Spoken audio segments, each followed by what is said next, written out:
lagi naiinitan, pawis na pawis, taas ng blood pressure, taas ng heart rate, nagtatae, hindi nireregla, okay? Yan ang mga complication natin ng hyperthyroid. So, ang resulta ay mataas ang T3, T4 pag hyperthyroid ka. Yan. Pwede rin magpa-thyroid ultrasound. Ito naman, thyroid ultrasound, usually pang ano to, pang bukol, pang cancer to. Either may nodule, pero pag hyperthyroid, minsan wala naman nakikita. Merong iba, may bukol, may cancer, kaya nag-hyperthyroid, kaya pinapa-thyroid ultrasound. I-check lang na walang mga bukol-bukol na nakatago. 3 ang gamutan kung hyperthyroid. Comment po kayo kung anong gamot nyo. I'm sure, nababasa ko na comment nyo, mga may methimazole, carbimazole, PTU, 3 gamutan, 3 choices. Number 1, tableta. Either methimazole, tapazole, carbimazole, PTU, bibigay. Second option, RAIU, radioactive iodine. May iniinom ka na radioactive material, parang niluluto o sinisira niya yung thyroid mo para hindi ka na mag-hyperthyroid. Okay? At pangatlo, pwede operahan. Babawasan yung thyroid gland para hindi na ma-hyper, konti na lang ititira. So, 1, 2, 3. Sasabihin ko ang pros and cons. Number 1, yung umiinom ng gamot, ito yung pinakasimple. Bibigyan ka na methimazole, tapazole, 5 mg, kulang ka 5 mg, usually 10 or 20 mg. Merong gumagaling dito, 6 na buwan, 1 taon, iniinom, gumagaling na. Regular check-up sa endocrinologist. Hinig po regular check-up sa endo, kailangan to.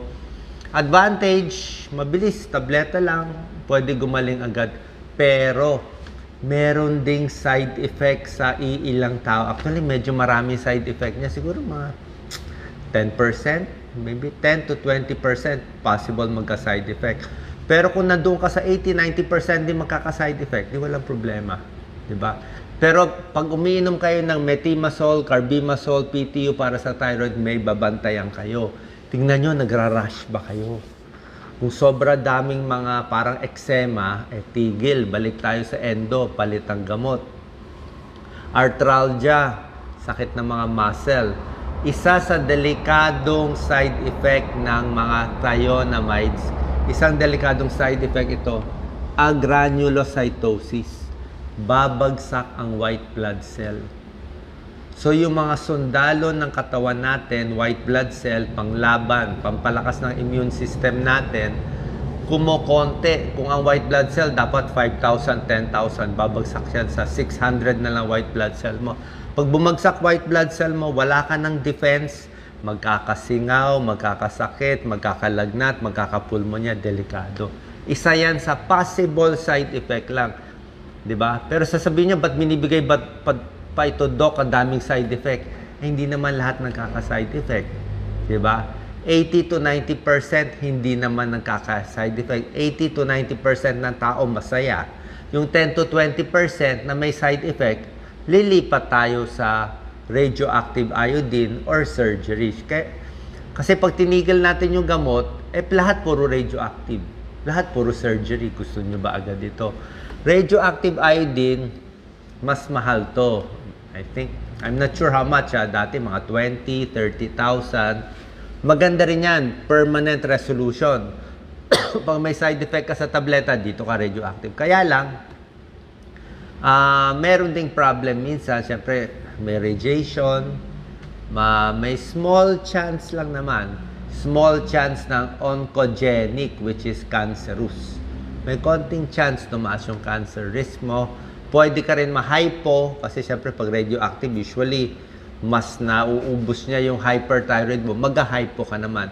Pero mas okay na yung hypothyroid ka dahil ng radioactive ka kumpara sa hyper. Yung hyper, sobra bilis baga sa kotse. Imbis na 80 kilometers per hour ang takbo, magiging 160 kilometers per hour. Sobrang bilis. Kung hypo ka, babagal yung takbo ng kotse mo, parang 20 kilometers per hour. Mas madali na gamutin yan, may gamot na lang, ha? Surgery, syempre hindi naman lahat gusto magpa-opera agad. Sino pinapa-opera? Yung mga may halong bukol. Kung may duda tayo, baka may thyroid cancer o kung masyadong malaki na nahirapan na lumunok. O di ba medyo nagbabara dito yun, inooperahan siya. Pero ang opera, hindi rin totally safe. Pwede mawalan ng boses. Pwede tamaan ang parathyroid. Pwede bumagsak ang calcium. Meron din siya mga nakita niyo lahat may pro and con, pro and con, pro and con.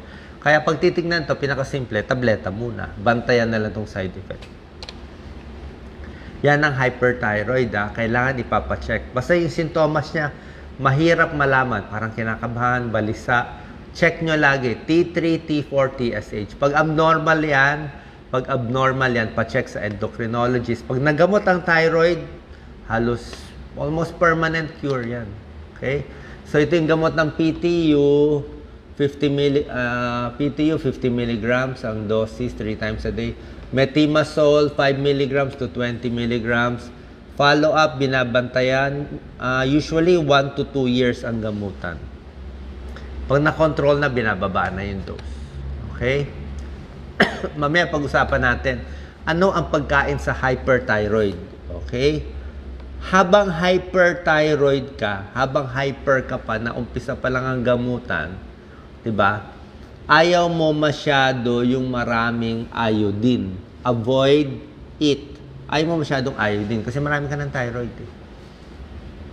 Mas gusto mo nga yung mga nagsusuppress ng thyroid, mga broccoli, cabbage, cauliflower. Mas okay nga ito para sa'yo. Okay? Next, pag-usapan natin, hypo naman. Mas bihira itong hypo. Usually na hypo na radioactive iodine, na surgery. At meron din tinatawag na Hashimoto's thyroiditis, na hypo rin yun. So pag hypo naman, baliktad ang sintomas mo. Diba? Kung ano yung sintomas ng hyper, baliktad. Mabagal ka lahat. Mabagal ang galaw, mabagal tibok puso, mababa ang boses. Yan, no? Mabagal ang pagdumi, 1 linggo na, hindi pa tumatae. Sa hyperthyroid, 3 times a day. Nagbabalat-balat, laging mabagal, pagod, regla, nagloloko, mabagal ang isip. Yung hyperthyroid, mainitin ang ulo, nagwawala, sumisigaw ito, laging mabagal, depressed, hindi makafocus. Sa hyperthyroid, pumapayat, dito tataba ka sa hypo. Pareho hindi maganda. Ang gamot dito, levothyroxine, thyroid hormone, ang endocrinologist ang magtitimpla. Mahirap to timplahin. Every 4 weeks, 6 weeks, tinitimpla. Dapat saktong-sakto ang thyroid hormone mo. Kasi pag hindi sakto ang thyroid hormone mo, lalo na sa mga babae, baka hindi kayo magbuntis, baka magkaroon ng complication. Okay? So nakita nyo na, ano naman ang pagkain sa hypo? Isa pa palang dahilan bakit na hypothyroid. Kulang sa iodine na kinakain ng bata pa. Yan, very important. Okay? Pag hypothyroid, di ba, mabagal lahat, di ba? Constipation, joint pain, swelling, carpal tunnel. Kahit teenagers, nag-hypothyroid na, mabagal ang isip ng bata, mabagal ang paglaki, mas pandak. Kahit baby, sanggol, nag-hypothyroid. Meron congenital hypothyroidism. Kaya po, pag pinanganak si baby, merong newborn screening. Diba? Alam niyo yan, yung mga bagong panganak. Newborn screening, chinecheck yung thyroid. So, pag ang baby may hypothyroid, hindi lumalaki si baby, ayaw kumain, pangit, iba yung boses ni baby, mahina muscle ng baby. Okay? Usually, yung nanay may sakit din sa thyroid. Ang thyroid problem, hyper or hypo, namamana yan.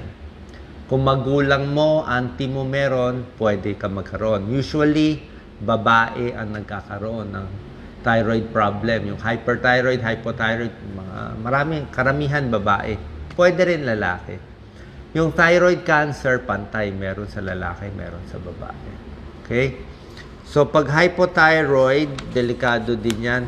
Kailangan kumain tayo ng mga pagkaing mataas sa iodine. Yan ang gusto natin. High iodine foods. Ano ba yung high iodine foods na gusto natin? Yan, mga favorite natin. Lamang dagat, lato. O, papakita natin mamaya. Siyempre, high iodine, iodized salt. Diba? Sa iodized salt, meron na siya. Iodized salt, 300 microgram of iodine na yun. Ang requirement natin, 150 microgram. So, 1 teaspoon of salt, hindi naman pwede puro salt eh. Aalat, high blood tayo. Kaya na po ginawang iodized ang salt kasi nga maraming dati nagkaka-hypothyroid. Noong lumang panahon, marami na hypothyroid. Walang iodine sa kinakain. Kaya yung asin, nilagyan na ng iodine. Kaya diba? Kaya wala nang problema masyado sa hypothyroid. Other sources of iodine is seafoods.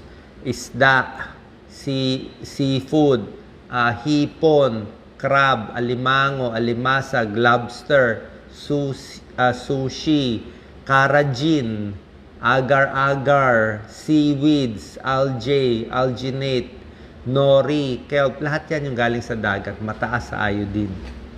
Pwede yan sa normal na tao para hindi magka-hypothyroid. Okay? Ang mga milk, dairy, cheese, egg, meron din iodine. So, yun na po, ha? Sana nakatulong yan. So, alam nyo na yung hyperthyroid, alam nyo na hypothyroid. Pag naguguluhan kayo sa sintomas nyo, ang tawag sa thyroid problem, Doc Lisa, is the great masquerader. Magaling magpeke. So, bakit peke itong thyroid na to? Hindi mo mahulaan eh. Usually, pupunta ka muna sa 3 o 4 na doktor bago mahulaan.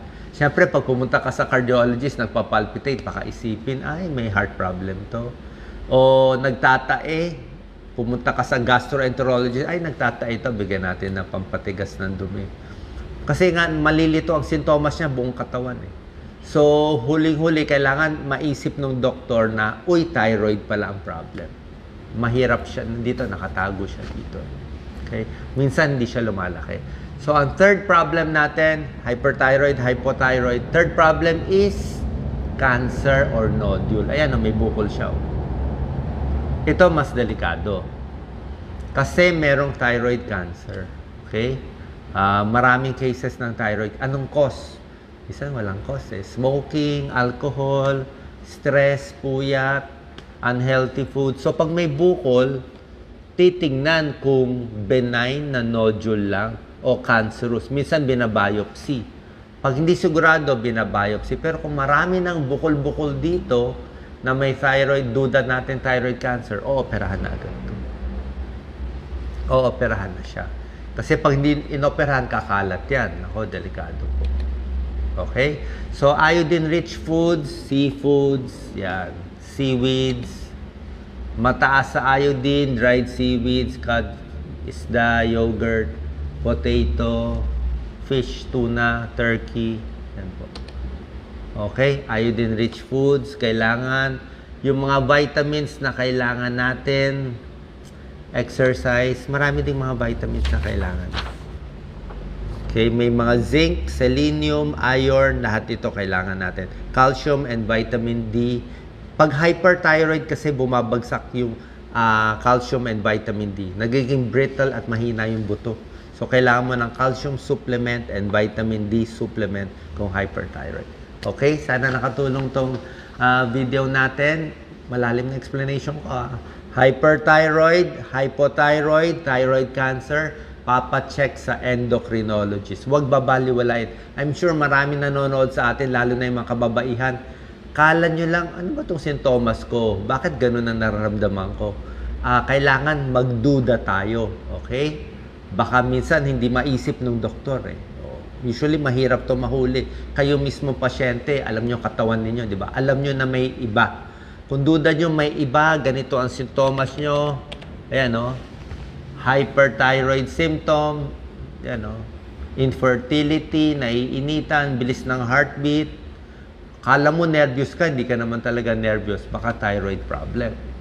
Pag si Mrs., lagi inaaway si Mr., lagi binabato si Mr., di ba? Baka hindi lang tungkol sa regla yan, baka hyperthyroid siya. Di ba? Huwag na intayin na lumala yung sa mata. Pag mabagal naman lahat, hypothyroid. So, ang daming sintomas, ang hirap malaman, ang simple lang, pa-check ang T3, T4, TSH, huli agad itong sakit para gumaling, para humaba ang buhay.